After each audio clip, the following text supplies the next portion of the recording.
Para mí es un honor estar de nuevo aquí en Grace Community Church y predicando en este púlpito que, como alguien decía ayer, ha sido un baluarte de la verdad de Dios por tantos años. Predicar junto a mis hermanos Josías Grauman, nuestro hermano Henry Tolopilo, los que exponen estas conferencias que ya llevamos 3 años, ¿no?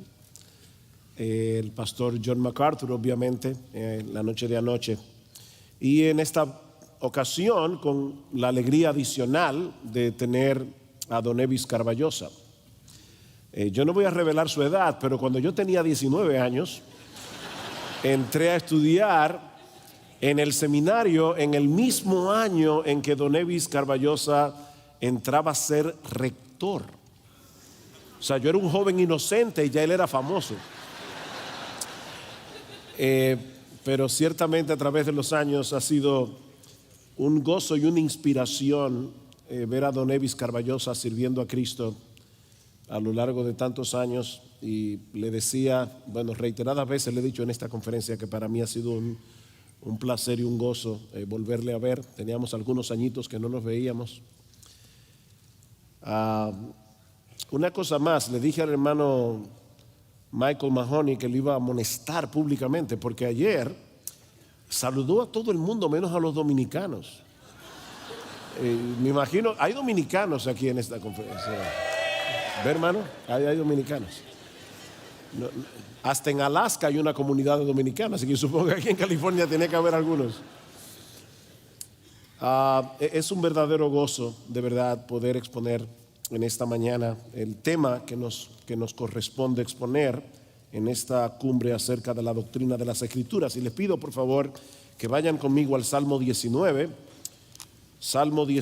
y luego vamos a ir a 2 Timoteo capítulo 3. Dice así la palabra del Señor en el versículo 7 del Salmo 19: la ley de Jehová es perfecta, que convierte el alma. El testimonio de Jehová es fiel, que hace sabio al sencillo. Los mandamientos de Jehová son rectos, que alegran el corazón. El precepto de Jehová es puro, que alumbra los ojos. El temor de Jehová es limpio, que permanece para siempre. Los juicios de Jehová son verdad, todos justos. Deseables son más que el oro, y más que mucho oro afinado, y dulce más que miel, y que la que destila del panal. 2 Timoteo capítulo 3, y vamos a leer a partir del versículo 14. 2 Timoteo 3:14 dice así la palabra del Señor. Pablo a Timoteo: pero persiste tú en lo que has aprendido y te persuadiste, sabiendo de quién has aprendido, y que desde la niñez has sabido las sagradas escrituras, las cuales te pueden hacer sabios para la salvación por la fe que es en Cristo Jesús. Toda la escritura es inspirada por Dios y útil para enseñar, para redarguir, para corregir, para instruir en justicia, a fin de que el hombre de Dios sea perfecto, enteramente preparado para toda buena obra. Hace unos días me topé con un cuestionario que quisiera compartir con ustedes en esta mañana a modo de introducción. Y espero que todo cristiano aquí, a la luz de estas preguntas, se pueda cuestionar a sí mismo en una forma objetiva y con honestidad. Primera pregunta: ¿alguna vez te has preguntado si la Biblia en verdad puede ser de ayuda para ti en tus problemas más profundos? Temor, ansiedad, depresión, fuertes tentaciones con algunos pecados en particular. ¿Puede la Biblia de verdad ser de ayuda en estas cosas? ¿Has luchado para saber qué hacer con tu vida y has deseado haber tenido alguna palabra especial del Señor? O sea, no contenida en la generalidad de las Escrituras, sino una palabra de Dios para ti. alguna revelación directa acerca de la carrera que debes estudiar, o si debes proponerle matrimonio a María o a Juanita. Tercera pregunta: ¿alguna vez pensaste que la enseñanza bíblica sobre el sexo necesita ser actualizada? Por ejemplo, el tema del matrimonio homosexual o el tema de las relaciones prematrimoniales. ¿Necesita la Biblia algún update, alguna actualización?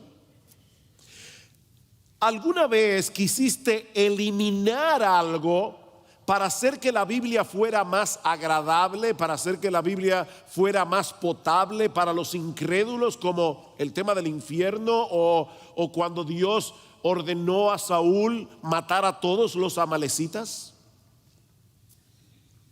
¿Alguna vez has sentido que la Biblia no es suficiente para vivir una vida de fe en este mundo tan complejo en el que nos ha tocado vivir?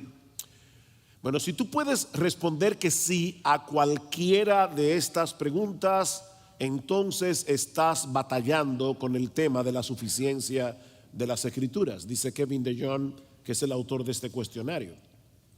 Si creemos que la Biblia es inspirada por Dios, como nos decía Josías en el día de ayer, o como dijo la Biblia hace más de 2000 años, deberíamos creer que la Biblia es suficiente. Esa es la conclusión a la que llega Pablo en este texto de 2 Timoteo que acabamos de leer y que vamos a exponer un poco más ampliamente en un momento. Sin embargo, muchos creyentes que dicen creer en la inspiración divina de las Escrituras extrañamente ponen en duda que en ella podamos encontrar todo lo que necesitamos para vivir plenamente la vida cristiana, o todo lo que necesitamos para que la iglesia de Cristo pueda realizar la labor que Dios le ha encomendado. Y mis hermanos, a medida que esa duda se ha ido expandiendo dentro del pueblo de Dios, en esa misma medida los púlpitos han comenzado a decaer. Y muchas prácticas extrabíblicas han sido introducidas en la adoración a Dios, en el evangelismo, en la consejería, a tal punto que de verdad podemos decir con toda confianza que estamos delante de una epidemia. Una epidemia. Sí debemos defender la inspiración de la Biblia, debemos defender la inerrancia, debemos defender la infalibilidad de las Escrituras, pero con esa misma convicción debemos defender su suficiencia, porque una cosa depende de la otra, está conectada con la otra. No podemos defender la inspiración de la Biblia y no defender al mismo tiempo que la Biblia es suficiente. Ahora, cuando decimos que la Escritura es suficiente, es necesario que seamos más específicos y establezcamos con precisión el espectro o el foco de esa suficiencia. Cuando nosotros decimos que algo es suficiente, lo que estamos declarando es que ese algo cumple cabalmente el propósito para el cual fue diseñado. Esa es la idea. Por lo tanto, cuando afirmamos que la palabra de Dios es suficiente, la pregunta obligada es: ¿suficiente para qué? ¿Suficiente para qué? ¿Cuál es el propósito por el cual o para el cual Dios nos dio su palabra? ¿Cuál es el propósito que la Biblia está supuesto a cumplir a plenitud? Bueno, quiero responder esta pregunta valiéndome de un documento antiguo, la Confesión de Fe de Londres de 1689, es la confesión de fe de nuestra iglesia en República Dominicana, pero para aquellos que conocen a Spurgeon, era la confesión de fe de la iglesia del Tabernáculo Metropolitano que Spurgeon pastoreó por más de 30 años. Dice en el capítulo 1, en el párrafo 1, las Santas Escrituras son la única, toda suficiente, segura e infalible regla del conocimiento, fe y obediencia salvadores. O sea, todo lo que tiene que ver con el conocimiento que nos lleva a la salvación, todo lo que tiene que ver con nuestra fe, todo lo que tiene que ver con nuestra obediencia a Dios, Todo lo que necesitamos para vivir una vida que agrade a Dios y que glorifique a Dios ha sido revelado única y exclusivamente en las Escrituras. Más adelante, en el párrafo 6 de ese mismo capítulo, los autores de la Confesión de Fe declaran que todo el consejo de Dios tocante a todas las cosas necesarias para su propia gloria, la salvación del hombre, la fe y la vida, está expresamente expuesto o implícitamente revelado en las Escrituras. Ese detalle es importante. Expresamente expuesto o implícitamente revelado. En otras palabras, lo que la confesión declara es que la Escritura es suficiente para el propósito redentor de Dios en Cristo, para llevar a un hombre pecador al arrepentimiento y a la fe, pero también para guiarlo luego en el curso de su vida, de modo que pueda glorificar a Dios en todo lo que él hace. Supongamos que aquí tenemos a un médico cristiano que, aparte de todas las responsabilidades que tiene como médico, tiene una esposa que atender, tiene hijos que criar. Bueno, la palabra de Dios no le enseñará a este hombre cómo llegar a un diagnóstico acertado. La palabra de Dios no le va a enseñar a este hombre cuál es el tratamiento que debe suministrar al paciente, porque la Biblia no es un libro de medicina. Pero todo lo que este hombre necesita para ser salvo, todo lo que este hombre necesita para glorificar a Dios y vivir una vida bienaventurada como individuo cristiano, como médico, como padre, como esposo, como miembro de una iglesia, como ciudadano de una nación, este hombre lo encontrará en las Sagradas Escrituras. Es a eso que nos referimos cuando decimos que la Biblia es suficiente. Todo está aquí, hermanos, implícita o explícitamente revelado. Eso quiere decir que Dios no necesariamente ha tocado de una manera directa el tema que te preocupa. Por ejemplo, tal vez algunos están teniendo conflictos con el derecho de autor. ¿Puedo yo bajar en el internet un libro que tiene derecho de autor simplemente porque está en internet? ¿Es eso lícito? ¿Es eso robar? Bueno, la Biblia dice no robarás, y yo puedo extrapolar el mandamiento de Dios de no robarás e incluir el derecho de autor en ese mandamiento. Así que la palabra derecho de autor, y le voy a revelar algo ahora bien novedoso, pero si no lo sabían, la palabra copyright no aparece en el hebreo ni en el griego. Esa palabra no aparece en la Biblia, pero eso no quiere decir que la Biblia no diga nada acerca de este tema. Por eso los autores de la Confesión de Fe dice explícitamente o implícitamente revelado. Ahora, mis hermanos, nuestra fe no descansa en una confesión, por más buena que sea. Nuestra fe descansa en la palabra de Dios. Por lo tanto, es necesario preguntarnos si la Biblia enseña de sí misma que ella es suficiente. Ya vimos en el día de ayer que la Biblia clama ser inspirada. Pero ¿clama la Biblia ser suficiente? Bueno, eso es lo que yo voy a tratar de probar en los minutos que nos restan en los dos pasajes que citamos al principio. Así que los invito a ir conmigo al Salmo 19 una vez más. Salmo 19. Y vamos a concentrarnos específicamente en los versículos 7 al 11. Este salmo contiene dos divisiones naturales que son fáciles de distinguir. En los versículos 1 al 6, David nos muestra cómo Dios se ha revelado a través de lo creado. Eso es lo que nosotros llamamos la revelación general. Los cielos cuentan la gloria de Dios, el firmamento anuncia la obra de sus manos. Un día emite palabra, otro día, una noche, a otra noche declara sabiduría. No hay lenguaje ni palabras, pero sin embargo, por toda la tierra salió su voz y hasta el extremo del mundo sus palabras. La creación es un libro, es el libro de Dios. Pero en los versículos 7 al 11, David nos habla de la revelación escrita de Dios, y es lo que llamamos la revelación especial. Y aunque ambas revelaciones vienen de Dios, y ambas llevan consigo impresa la marca gloriosa de su autor. Lo cierto es que una revelación es más exhaustiva que la otra, y en ese sentido una revelación es más excelente que la otra. David señala en este salmo 6 atributos que revelan las excelencias de la palabra escrita de Dios y lo que esa palabra produce en aquellos que se apropian de ella. En primer lugar, David nos dice que la ley de Jehová es perfecta. La ley de Jehová es perfecta, que convierte el alma. La palabra hebrea que se traduce como ley aquí es Torah, que significa instrucción o precepto. Viene de un verbo que significa enseñar, y por lo tanto enfatiza la naturaleza didáctica de la palabra de Dios. Ahora, debemos hacer notar que en este caso la palabra ley no debe ser limitada a la ley de Moisés, es decir, a los primeros 5 libros de la Biblia. Se trata más bien de una referencia a toda la revelación de Dios.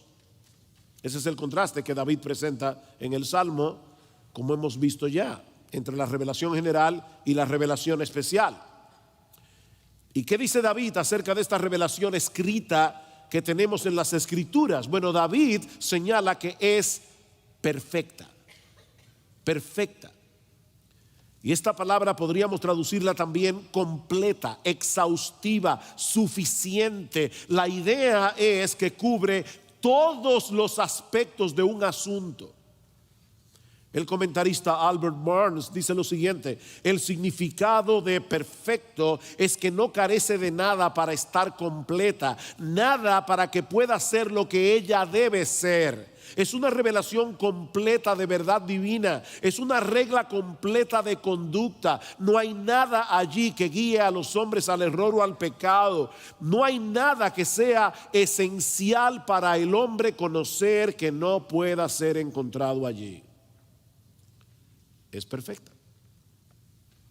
¿Y cuál es el efecto que esa palabra perfecta produce en nosotros? David nos dice que convierte el alma, que revive, restaura, transforma. El nefesh es una palabra hebrea que habla de nuestro ser interior, lo que nosotros somos realmente. Hace que el hombre retorne o sea restaurado al lugar del cual se apartó por causa del pecado. Por eso alguien ha parafraseado el texto de este modo: la escritura es tan poderosa y tan comprensiva, es decir, que lo abarca todo, que ésta puede convertir o transformar a la persona completa, cambiar a alguien para que llegue a ser la persona que Dios quiere que sea.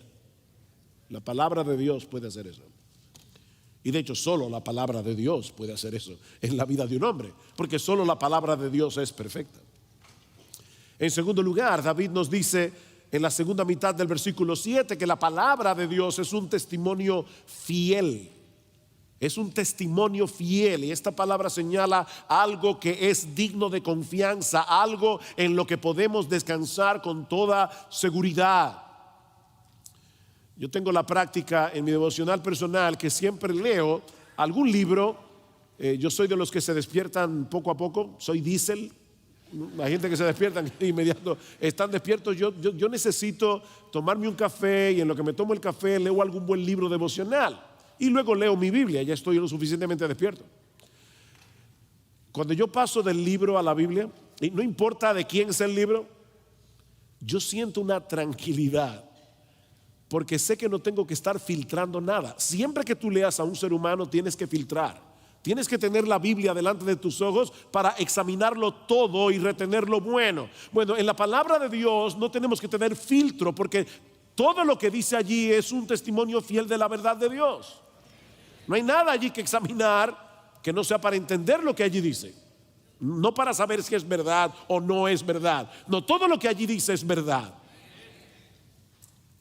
No sé cuántos de ustedes han oído la historia de aquella niña que estaba en la escuela dominical y la profesora quiso ridiculizarla y le dijo: ¿y de verdad tú crees que un gran pez se tragó a Jonás?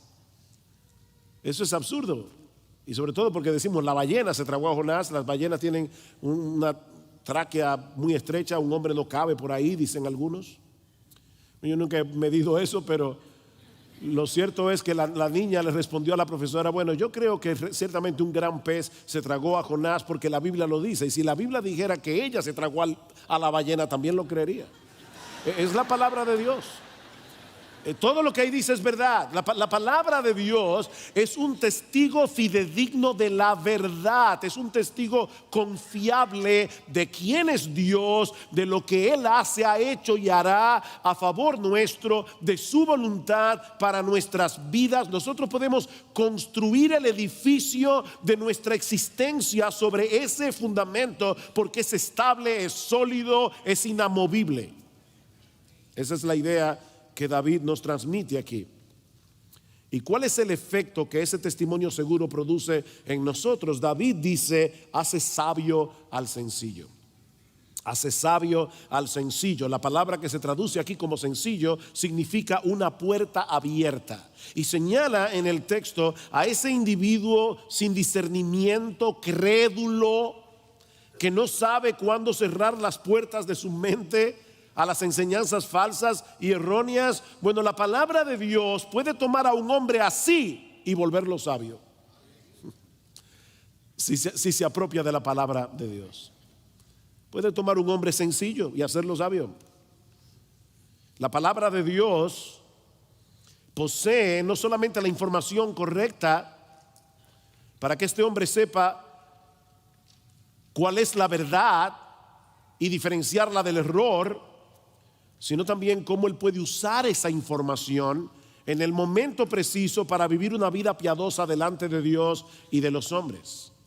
La palabra de Dios nos hace competentes para enfrentar los problemas de la vida con prudencia y con sabiduría. Dice en el Salmo 119, versículo 98: me has hecho más sabio que mis enemigos con tus mandamientos, porque siempre están conmigo. Más que todos mis enseñadores he entendido, porque tus testimonios son mi meditación. Más que los viejos he entendido, porque he guardado tus mandamientos. La palabra de Dios hace sabio al sencillo.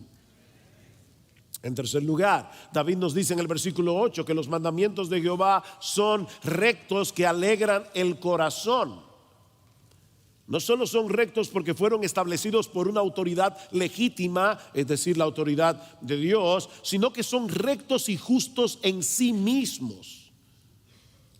La palabra de Dios es el mapa que debemos seguir para no salirnos de ruta. No solo alumbra el camino, como dice el salmista en el Salmo 119, 105, sino que también traza el camino. No solo lo alumbra, lo traza. La senda por donde debemos andar. Muchas personas se sienten perdidas por falta de dirección y propósito. La respuesta se encuentra únicamente en la palabra de Dios. ¿Y cuál será el resultado que vamos a cosechar si seguimos esa ruta? Que nuestro corazón se alegrará. Que nuestro corazón se alegrará. Por cuanto nos guía por un camino recto y seguro. El resultado de apegarnos a la palabra de Dios es nuestra propia felicidad, nuestro gozo, una vida plena y bienaventurada. Lo que no significa una vida sin problemas. No estamos diciendo una vida sin problemas, estamos diciendo una vida bienaventurada. Estamos hablando del contentamiento en medio de cualquier situación. Acuérdate de la palabra dada a tu siervo, dice el salmista, en la cual me has hecho esperar. Ella es mi consuelo en mi aflicción, porque tu dicho me ha vivificado. Qué bendición tan grande tener un libro así. La palabra de Dios que nos convierte, nos hace sabios, y esa misma palabra nos hace bienaventurados. En cuarto lugar, el precepto de Jehová es puro, que alumbra los ojos. Y esto puede ser interpretado de dos maneras distintas. Puede estarse refiriendo al hecho de que la palabra de Dios es sin error, sin pecado. Pero puede referirse también a que la palabra de Dios es clara, es iluminadora, y de hecho la Septuaginta, que es una versión griega del Antiguo Testamento, traduce la palabra hebrea que aparece aquí como claro con otra palabra que significa brillante, radiante, y eso estaría más acorde con lo que David continúa diciendo en el Salmo. Dice: el precepto de Jehová es claro y por eso alumbra los ojos. Por eso alumbra los ojos. Cuando una persona no quiere obedecer la palabra, una de las primeras cosas que dice es que ese libro es complicado. Cristo hablaba en parábolas. Y la idea es: eso no hay quien lo entienda. No, la palabra de Dios es clara. Decía Mark Twain: no me preocupa lo que no entiendo de la Biblia, me preocupa lo que sí entiendo. La palabra de Dios es clara y por eso alumbra los ojos. La palabra de Dios provee luz y entendimiento para los que desean vivir rectamente. Ahora, mis hermanos, eso no elimina la realidad de que en la Biblia hay algunas cosas que sean difíciles de interpretar, pero esa dificultad se encuentra en el lector, no en las Escrituras. En otras palabras, es debido a nuestra ignorancia de la gramática, del vocabulario, del contexto, de la cultura, que algunas cosas de la Biblia resultan difíciles para ciertas personas. Pero ¿saben qué? Ninguna de esas cosas oscurecen el significado de las doctrinas más importantes, y no hay ningún pasaje oscuro de la Biblia que no pueda ser interpretado a la luz de uno más claro. Así que no necesitamos a la jerarquía de la Iglesia Católica para que nos enseñe cómo interpretar la Biblia. La palabra de Dios fue dada para el hombre, aún para el sencillo, como vimos hace un momento, para hacerlo sabio. En quinto lugar, nos dice David que el temor de Jehová es limpio, que permanece para siempre. Interesante cómo David se refiere a la Biblia como el temor de Jehová. Esta palabra se usa aquí como sinónimo de la Escritura en el sentido de la reverencia que la palabra de Dios produce por la grandeza de Dios. Es un temor reverente que no nos mueve a huir de Él, sino más bien a adorarle y reverenciarle. Solo a través de la palabra de Dios podemos adorar a Dios en una forma apropiada, porque solo a través de ella le conocemos apropiadamente. Esta palabra es limpia, dice David, y esto significa carente de impureza, de corrupción, de imperfección. No hay defecto alguno en la palabra de Dios. Dice en el Salmo 12, versículo 6, que la palabra de Jehová son palabras limpias como plata refinada en horno de tierra, purificada 7 veces. Wow. Y precisamente porque no hay imperfección alguna en la Biblia, la palabra de Dios permanece para siempre. Solo se puede cambiar o modificar aquello que es imperfecto. Pero la Escritura no puede ser mejorada. Ella es eterna, ella es inalterablemente perfecta. El cielo y la tierra pasarán, pero mis palabras no pasarán, dice Jesús. Sus verdades son relevantes para toda generación, para toda cultura, porque nuestro Dios, el Dios que la inspiró, es eterno, es omnisciente y es inmutable. La Biblia tiene los mismos atributos del Dios que la inspiró.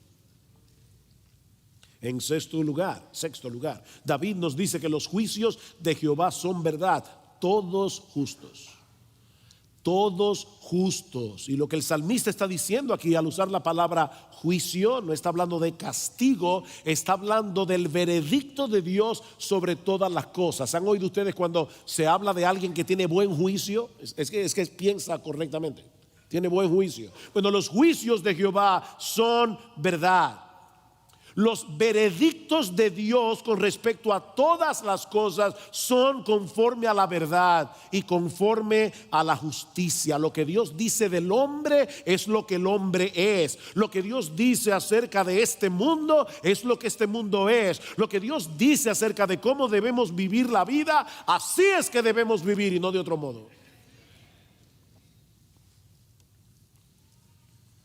Si la palabra de Dios dice que la homosexualidad es pecado, la homosexualidad es pecado. Y nunca dejará de ser pecado. No importa que el mundo entero haga un referéndum. La verdad no se decide democráticamente. La verdad es aquello que corresponde con lo que piensa Dios. Acerca de cualquier cosa, eso no puede ser enmendado. Sin la palabra de Dios no podríamos descubrir la verdad de las cosas que realmente importan. ¿Quién es Dios? ¿Cómo es Dios? ¿Cuál es el propósito de nuestra vida? ¿Cómo debemos vivir? ¿Cómo podemos conocer a Dios? ¿Cómo podemos llegar a Él? Todo queda en tinieblas cuando nosotros echamos a un lado lo que Dios nos dice en su palabra acerca de todas las cosas.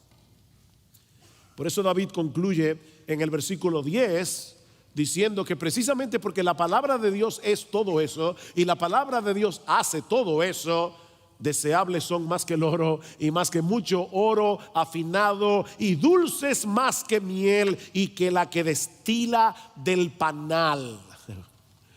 La palabra de Dios es infinitamente más preciosa que cualquier teoría, que cualquier filosofía que el mundo pueda proveer. La palabra de Dios es capaz de llenar hasta la saciedad cada una de nuestras necesidades. Es por eso que en guardar esta palabra hay un gran galardón. Versículo 11.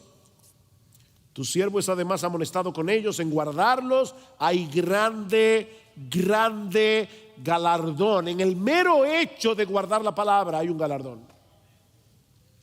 Nunca se apartará de tu boca este libro de la ley, sino que de día y de noche meditarás en él para que guardes y hagas conforme a todo lo que en ella está escrito, porque entonces harás prosperar tu camino y todo te saldrá bien. Recuerda, todo te saldrá bien de acuerdo al bien que Dios tiene en su mente, no al tuyo y al mío. Ese es el galardón del que habla David. Prosperarás en tu camino. Salmo 1. Bienaventurado el varón que no anduvo en consejo de malos, ni estuvo en camino de pecadores, ni en silla de escarnecedores se ha sentado. Será como un árbol plantado junto a corrientes de aguas, que da su fruto a su tiempo y su hoja no cae, y todo lo que hace prosperará. Prosperarás en tu camino conforme a Dios, si no te apartas a derecha o a izquierda de los preceptos de las Escrituras. Mis hermanos, la Escritura es suficiente. No necesitamos mendigarle al mundo y sus teorías para tratar con nuestras almas o las almas de otros. No necesitamos a Freud, no necesitamos a Carl Jung, no necesitamos a Skinner, no necesitamos a Sartre, no necesitamos a los filósofos de este mundo. Nosotros tenemos lo que ellos no tienen. Tenemos la palabra de Dios. No hay sustituto para la palabra de Dios. Nuestra salud espiritual y la salud de nuestras iglesias dependen directamente de nuestro apego irrestricto a esta palabra. Miren, mis hermanos, tratar de resolver nuestros problemas espirituales haciendo uso de la sabiduría del mundo es cambiar paja por oro, es ajenjo por miel. Nada sobrepasa la palabra de Dios, ni en valor, ni en dulzura, ni en fidelidad. Nada se compara a la Biblia.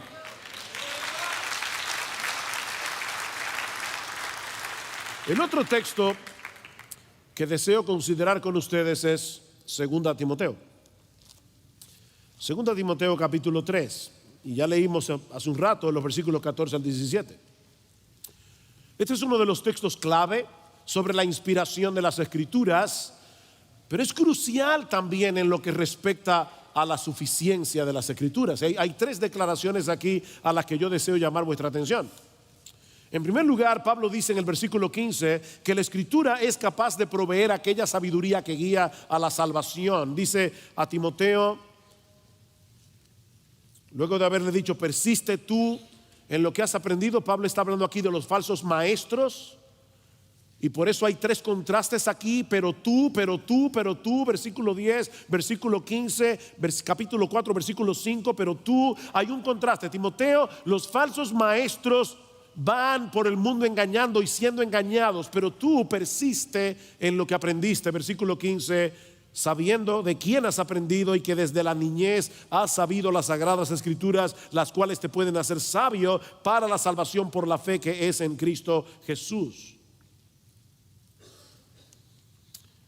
Debo hacer hincapié en el hecho de que la palabra salvación es un concepto muy amplio en el Nuevo Testamento. Incluye mucho más que el perdón de nuestros pecados o el hecho de obtener en Cristo el don de la vida eterna.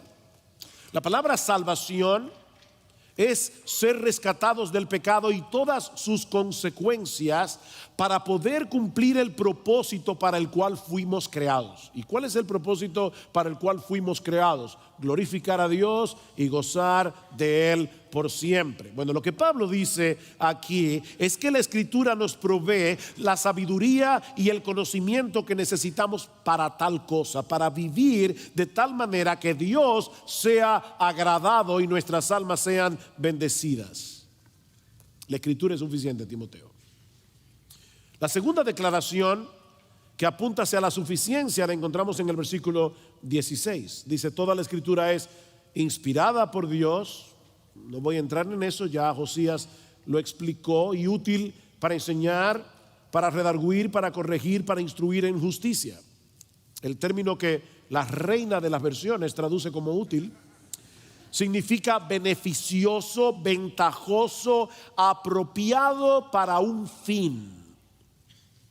Timoteo, como un pastor joven, debía saber que la Escritura contiene un manual completo para el pastoreo de las almas. Todo lo que él necesitaba para instruir las ovejas, para convencerlas de pecado, para corregir sus extravíos, para guiarlas por el camino recto, todo eso, Timoteo, tú lo tienes en la palabra de Dios. La Biblia es suficiente para que el pastor lleve a cabo la tarea que Dios le ha encomendado. De ahí la tercera declaración que encontramos en el versículo 17. A fin de que el hombre de Dios sea perfecto, maduro, enteramente preparado o completamente competente para toda buena obra. La Escritura es suficiente para que el hombre de Dios sea perfecto, para que pueda alcanzar la madurez y para que pueda ayudar a otros a alcanzarla también. La expresión hombre de Dios es un término técnico, sobre todo en las cartas pastorales, que señala a aquellos hombres que laboran en la predicación de la palabra, los ministros del evangelio. De manera que lo que Pablo está diciendo aquí es que la palabra de Dios es suficiente para cumplir todas las facetas de la obra de un ministro. Todas, incluyendo la consejería, el evangelismo, todas. La salvación de las almas, la edificación de los santos, el gobierno de la iglesia, absolutamente todo. Todo eso va incluido en las buenas obras que un pastor está llamado a hacer en la iglesia. No hay una labor que se le haya encomendado a los pastores y para la que no se haya dado ninguna dirección en la palabra de Dios. Eso implica, por supuesto, que la palabra de Dios también tiene que ser suficiente para los cristianos. Si es suficiente para el pastor, si es suficiente para que el pastor le alcance él la madurez y para que él guíe a la iglesia, para que él pastoree a la iglesia con las múltiples necesidades que una iglesia tiene. Miren, solo hay que ser pastor por un poquito de tiempo para saber que el pastoreo de las almas es complejo, es complicado. Pero ahí está la palabra de Dios. No tenemos que ir a la universidad a estudiar psicología. No, estudia la Biblia. Estudia la Biblia. Aquí está lo que tú necesitas para pastorear las almas. La palabra de Dios es suficiente. Podemos cantar con confianza: cuán firme cimiento se ha dado a la fe de Dios en su eterna palabra de amor. ¿Qué más Él pudiera en su libro añadir, si todo a sus hijos lo ha dicho el Señor? Yo creo que estos dos textos son suficientes para probar la doctrina de la suficiencia de las Escrituras, pero yo no he terminado. Yo no quisiera concluir este mensaje sin dejar de señalar dos problemas que estos mismos textos parecen plantear a la doctrina de la suficiencia. Y yo quiero que ustedes lo noten. El problema más evidente lo encontramos en el Salmo 19. Mis hermanos, ¿cuándo se escribió el Salmo 19? David lo escribió, probablemente 1000 años antes de Cristo. ¿Cómo podemos usar ese pasaje del Antiguo Testamento para probar la suficiencia de la Biblia, si en el momento en que David escribió este salmo todavía faltaba por escribir una gran parte del Antiguo Testamento y todo el Nuevo? Es un problema. Cuando David escribió el Salmo 19 todavía no se habían escrito varios de los libros históricos. David nunca leyó la historia de David en la Biblia. Él la estaba viviendo, pero él nunca la leyó. Varios de los libros históricos no se habían escrito, ninguno de los proféticos. Isaías, Jeremías, Ezequiel, Amós, Abdías, Habacuc, hagan la lista. Y ni hablar de los libros del Nuevo Testamento. ¿Era o no suficiente la Biblia en los días de David? Esa es la pregunta que nosotros debemos responder. Y lo mismo podemos decir del pasaje de 2 Timoteo, capítulo 3. Pablo exhorta a Timoteo a que persista en las sagradas escrituras, pero noten que dice en el versículo 14, la que tú aprendiste cuando eras niño. ¿Qué escrituras eran esas? Cuando Timoteo era niño. Bueno, principalmente el Antiguo Testamento, y tal vez únicamente el Antiguo Testamento, pero vamos a decir principalmente el Antiguo Testamento. Cuando Timoteo era un niño, tal vez algunos de los libros del Nuevo Testamento estaban escritos, pero faltaba todavía mucho por escribir.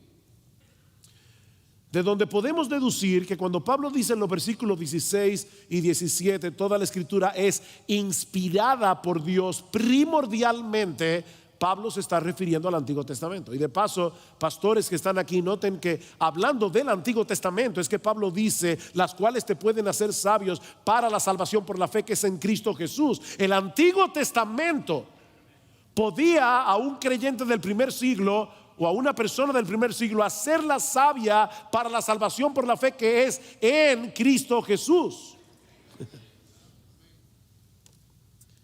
De manera que este pasaje de 2 Timoteo 3 plantea un problema similar al del Salmo 19.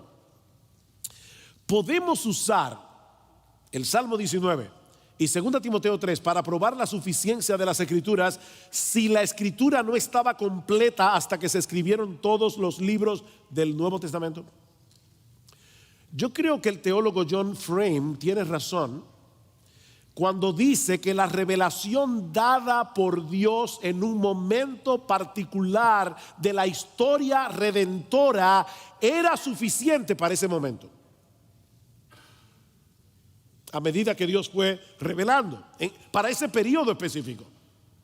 Por ejemplo, lo que Dios les reveló a Adán y a Eva en el huerto del Edén antes de la caída era suficiente para que ellos conocieran cuáles eran las responsabilidades que Dios les había dado. Adán y Eva no podían alegar ignorancia. Ellos no podían decir pecamos porque todavía no teníamos la Biblia. No. Lo que Dios les reveló a Adán y Eva en el huerto del Edén era suficiente para ellos. En ese momento histórico era suficiente. Y después cayeron en pecado y entonces Dios les reveló el castigo que iba a venir sobre ellos por causa de su desobediencia. Dios les reveló que a través de la simiente de la mujer iba a venir un redentor que le iba a aplastar la cabeza a la serpiente. Va a venir un salvador. Bueno, también eso era suficiente en ese momento. Ellos no necesitaban saber lo que después Dios le iba a revelar a Noé o Abraham, y así sucesivamente.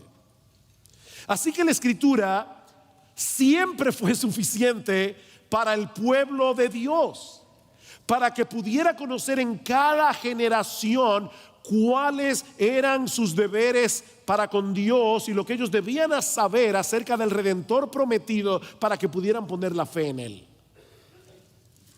Esa revelación progresiva apuntaba hacia la persona de Cristo. Y nosotros conocemos lo que el mismo Señor le dice a los discípulos que iban camino a Emaús. Recuerda, no insensatos y tardos de corazón para creer todo lo que los profetas han dicho. No era necesario que el Cristo padeciera estas cosas y que luego entrara en su gloria. Y comenzando desde Moisés y siguiendo por todos los profetas, les declaraba en todas las escrituras lo que de él decían. Jesús está diciendo: ustedes tienen la Biblia en las manos, toda la Biblia va de mí. Así que esa revelación progresiva apuntaba hacia la persona y la obra de nuestro Señor Jesucristo. Y aquí viene la parte crucial de este sermón. Toda la Biblia apuntaba hacia Él porque Él es la revelación final de Dios. Él es la revelación final. La revelación es redentora. Dios iba revelando en la historia de la redención lo que el pueblo necesitaba saber acerca de la redención y del Redentor. Cuando vino el Redentor y llevó a cabo la redención, Él como el verbo de Dios, como la palabra encarnada de Dios. En el principio era el verbo era con Dios, el verbo era Dios. Y aquel verbo se hizo carne y vimos su gloria, gloria como del unigénito del Padre, lleno de gracia y de verdad. La ley por medio de Moisés fue dada, pero la gracia y la verdad vinieron por medio de Jesucristo. Él es la revelación final de Dios. Vayan conmigo a Hebreos capítulo 1. Hebreos capítulo 1. Dios, habiendo hablado muchas veces y de muchas maneras en otro tiempo a los padres por los profetas, en estos postreros días nos ha hablado por el Hijo, a quien constituyó heredero de todo y por quien asimismo hizo el universo, el cual siendo el resplandor de su gloria y la imagen misma de su sustancia, y quien sustenta todas las cosas con la palabra de su poder, habiendo efectuado la purificación de nuestros pecados por medio de sí mismo, se sentó a la diestra de Dios. Déjenme poner una ilustración que obviamente no ilustra perfectamente la cosa ilustrada, pero cuando una mamá a las 7 de la noche, ya los niños están en cama, ya la casa está en orden, se sienta en la sala así, ya todo está hecho. Nuestro Señor Jesucristo subió como un guerrero victorioso a la diestra del Padre y allí se sentó. Y más adelante en Hebreos 10, el autor de Hebreos nos va a decir que todo sacerdote está de pie, día tras día, haciendo los mismos sacrificios que nunca pueden quitar los pecados. Pero Jesucristo con una sola ofrenda hizo perfectos para siempre a los santificados, ascendió a los cielos y se sentó. Él ya no está de pie, se sentó. Ahora, ¿qué dice el autor de la carta a los Hebreos? Que precisamente por eso Dios, que habló de muchas maneras y en otros tiempos a los padres por los profetas, ya en estos postreros días es por el Hijo. Y el texto griego dice literalmente: Dios nos ha hablado en Hijo. Ustedes, los que viven aquí en Estados Unidos, hispanos, latinoamericanos, tienen el problema de que llegan acá y luego sus hijos comienzan a perder el español y luego al tiempo les dicen, bueno, es que él entiende mejor en inglés, no entiende mejor en español. Bueno, hermanos, Dios habla mejor en hijo. No es que, como decía Josías ayer, ninguna palabra de las Escrituras es más inspirada que otra. Pero Jesús es la revelación completa de Dios, porque en Él habita corporalmente toda la plenitud de la deidad y porque en Él se cumple todo lo que la Biblia señalaba como una sombra, de manera que por el hecho de que Jesucristo ya vino, no podemos añadirle nada más a este libro. La revelación está completa porque ya Jesús vino, porque ya la redención fue efectuada. Por eso la palabra de Dios es suficiente. Es suficiente. La Escritura, dice Frame, es el testimonio de Dios acerca de la redención que Él llevó a cabo a favor nuestro. Una vez esa redención es finalizada y el testimonio apostólico completado, la Escritura está completa y ya no podemos esperar que se le añada nada más. Es lo mismo que dice el apóstol Pedro en su primera carta. Todas las cosas que pertenecen a la vida y a la piedad nos han sido dadas por su divino poder, mediante el conocimiento de aquel que nos llamó por su gloria y excelencia, por medio de las cuales nos ha dado preciosas y grandísimas promesas, para que por medio de ella llegases a ser participantes de la naturaleza divina, habiendo huido de la corrupción que hay en el mundo. Nosotros tenemos en este libro, porque habla de sus preciosas y grandísimas promesas, nosotros tenemos aquí, es aquí que conocemos a Dios, es aquí que tenemos las promesas preciosas y grandísimas de Dios, por medio de las cuales podemos huir de la corrupción. Cuando el mundo te ofrece sus ofertas y te tienta para que seas feliz pecando contra Dios, ¿cómo tú vas a poder luchar contra eso? Con las preciosas y grandísimas promesas de aquel que te llamó por su gloria y excelencia. Él es más glorioso, Él es más excelente que todo lo que el mundo te puede ofrecer.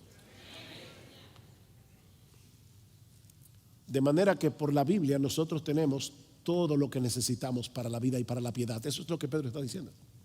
Y de hecho es por esa misma razón que el apóstol Pedro, hablando acerca de sí mismo, dice en el capítulo 1: por esto yo no dejaré de recordaros siempre estas cosas, aunque vosotros las sepáis y estéis confirmados en la verdad presente. Escuchen ustedes lo que Pedro está diciendo. Yo no vine aquí a enseñarles cosas nuevas.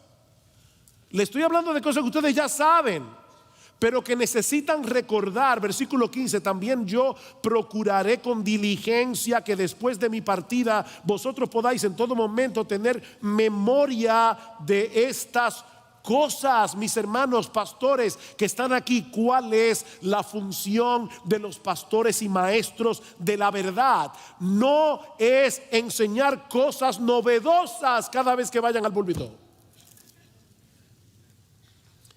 Es volver sobre el fundamento. Es volver a predicar el evangelio. Cada vez que yo me monto en un avión y oigo a las azafatas dar las instrucciones, pienso en el evangelio. Porque yo creo que mucha gente en la iglesia hace exactamente lo mismo que hacemos los que volamos con cierta frecuencia. No le ponemos caso a las azafatas. Ya hemos oído eso 1000 veces. Yo creo que la gente, cuando dicen ya están predicando otra vez el evangelio, es como la azafata. Ya yo sé cómo poner el cinturón de seguridad. Total, no sé lo que voy a hacer cuando ese avión salga en picada. Entonces es como, no importa, no voy a ponerle caso. No, mi hermano, tú necesitas oír el evangelio de Jesucristo una y otra vez, una y otra vez, una y otra vez, una y otra vez. Y eso es lo que nosotros estamos supuestos a hacer. Ya estoy terminando. No sé, porque me están mirando, no sé si es que hay un problema. Pero bueno, volviendo al cuestionario del principio, la palabra de Dios no tiene ningún sobrante que deba ser excluido. La palabra de Dios no tiene ninguna carencia que deba ser suplida. Ella es la palabra inspirada, inerrante, infalible, clara, necesaria, autoritativa de Dios. Y por eso mismo es suficiente para todas las cosas que pertenecen a la vida y a la piedad. Si el cúmulo de revelaciones fue suficiente para David en su tiempo y para el pueblo de Dios del antiguo pacto antes de que se escribiera el Nuevo Testamento, ¿cuánto más no lo será para nosotros, que tenemos el cúmulo completo de todo lo que Dios quiso dejar por escrito para el uso permanente de sus hijos? Así que no son revelaciones nuevas las que necesita el pueblo de Dios, sino aprender a aplicar la revelación que ya tiene. Y sobre todas las cosas, un espíritu obediente y sumiso ante la voz de Dios, que sigue y seguirá resonando en las páginas de este libro hasta que nuestro Señor Jesucristo regrese en gloria. No, tú no necesitas nuevas revelaciones. Obedece la que tienes. Como bien señala alguien, y con esta cita concluyo, la palabra de Dios es más que suficiente para que el pueblo de Dios viva su vida para la gloria de Dios. El Padre hablará por medio de todo lo que el Espíritu ha hablado a través del Hijo. La pregunta es si abriremos nuestras Biblias y nos molestaremos en escuchar. Esa es la pregunta. Vamos a orar. Padre, queremos darte gracias por habernos permitido predicar una vez más tu santa y bendita palabra. Señor, danos convicción. Danos convicción acerca de la hermosura, el tesoro que nosotros tenemos en tu palabra, para que no nos apartemos de ella ni a izquierda ni a derecha. Alabado seas, oh Señor, por habernos dado un tesoro tan grande, al habernos dado tu palabra, en la cual brilla como en ningún otro lugar la gloria, la majestad, las excelencias de nuestro bendito Señor y Salvador Jesucristo. Amén y amén.